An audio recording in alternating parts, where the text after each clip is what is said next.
Hello everybody and welcome to Parks Bros. It's Drew here and I'm finally back at Knott's Berry Farm, here for a quick visit. Gonna check out the Legacy store, everything to do with Scary Farm coming up very soon, and of course some more construction in Camp Snoopy. So let's go.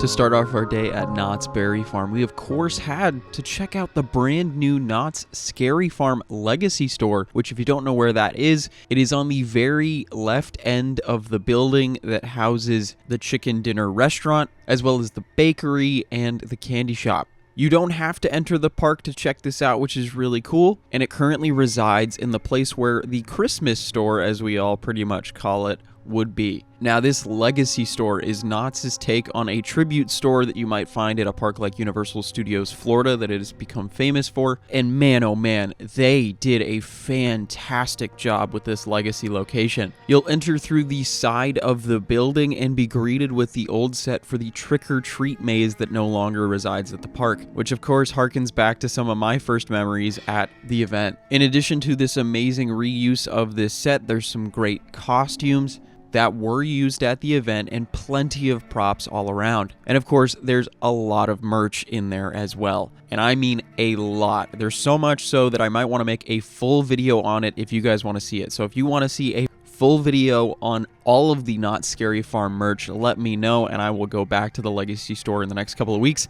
and cover every single little item they have with all the prices and all the sizes as well. After that, you can turn to the right through the witch's mouth and head out the door if you're already done, but if you want to see way more, head to the left and you'll be greeted with this graveyard scene, actually with little Easter eggs all over the room about the specific years that mazes were in use, and a bunch of merch, especially in this room. Move on from this room to get some photos on the right hand side, which is really cool, as well as that's where you'll find the lounge fly bag and the tiki mug if you're into those, before entering into the clown's mouth, where you'll find Knott's Scary Farm-opoly, yes, that's a thing now, and yet another Knott's Berry Farm hot sauce that I'm gonna have to try. Keep heading out that way until you end up finding Elvira, as well as plenty of props used throughout the years, and you'll get some amazing photo opportunities with even a little bit of ghost town streets visiting the store. There's concept art everywhere, and this is a room that I spent probably too much time in. Following that, you'll find yourself in the last room, which does have some of the merch for this year's event, including the new glow-in-the-dark t-shirts for the new mazes, and of course, the new lantern that you can buy for $39.99, which does have over 100 settings, and it will change its light depending on where you are in the park. But without further ado, speaking of the park, let's head in. After getting to check out the amazing Legacy store on the outside of the park, we've come inside, gotten into Camp Snoopy, and you can see at least the exterior buildings for what is going to be the 10 Chilling Chambers maze that will be premiering this year at Knott's Scary Farm for the 50th anniversary. Very excited for this one. This is going to be kind of like a tribute maze, kind of sprinkling in older references throughout the past 50 years of Scary Farm, which makes me extremely excited. It's got a very interesting premise as well. Someone has been collecting artifacts relating to all the mazes over the past 50 years. So Halloween Haunt is returning, at least the old name. It's still the same thing as Scary Farm, but I'm very excited. And of course, while being in Camp Snoopy, we have to check out the construction near where Timberline Twister and Camp Bus were. Now, it has become absolutely impossible to try and get a peek inside at all the dirt where Timberline Twister used to stand. As you can see, the station building has been taken out as well. But they've got these awesome Peanuts comic strips all over the construction walls, so it gives it a little more character. And the last major update here in Camp Snoopy, it's last but it's not least, is Montezuma, the Forbidden Fortress. Looks like absolutely no changes, at least from this side. But yeah, even on the other side of Montezuma, formerly Montezuma's Revenge, not really any changes that we can see, at least with the naked eye. And I think it's totally safe to assume at this time it's going to be opening probably sometime next year, unless they randomly get a move on in the next couple of months. And it was finally nice getting to see some amazing entertainment in Fiesta Village. I've been missing that show all summer long, so it was great to see it. Absolutely amazing dancers and some great performances as well. I do hope they bring it back next year, though. That would be awesome if this was just here all the time. Now, if you've been living under a rock, guess what? Accelerator has officially tested and has been testing. Currently just saw one of the trains on the brake run.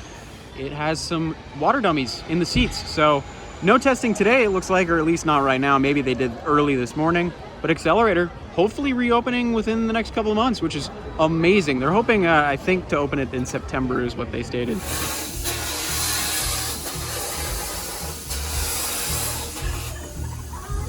So for dinner tonight, decided to change it up a little bit. Went to Wilderness Broiler for the first time in over a year, I think. They've changed the menu entirely.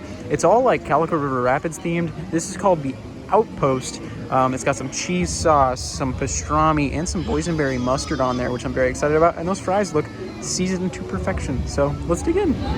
And just a couple moments later, I devoured that. I mean, maybe I should have had a meal throughout the day instead of just waiting until the sun literally went down.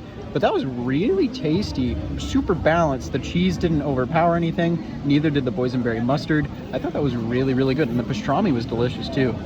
And that is available on meal plan. So if you're thinking about meal plan, Wilderness Broiler, if you want a hot dog, I think all 6 options are under meal plan, so great place to go. Walking back through Ghost Town now, you can see the lighting is starting to appear.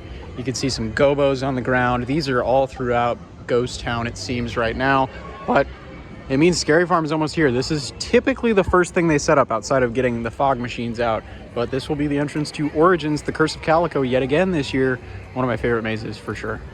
Next up, we stopped at Booth I next to the main stage in Calico. This is the slider. That's a big slider. That's a full-on burger. That was absolutely delicious, and if you're curious where that burger is from, it's right here, the grilling booth. $13.50. And even the steam engine thinks it's really good. I thought it was delicious. Blue cheese is a little powerful though. Next up, we're stopping at the Chow window. Typically where you get some ice cream for a cucumber, black cherry, mango, and ginger mint aqua fresca. Excited for that. And also this is where the donuts are, supposedly, after they were moved from Wilderness Broiler. While waiting in line, where the ice cream is typically sold next to the train tracks, we did get the aqua fresca. For my taste, it's not exactly the best. It's very concentrated. There's a lot of syrup in there.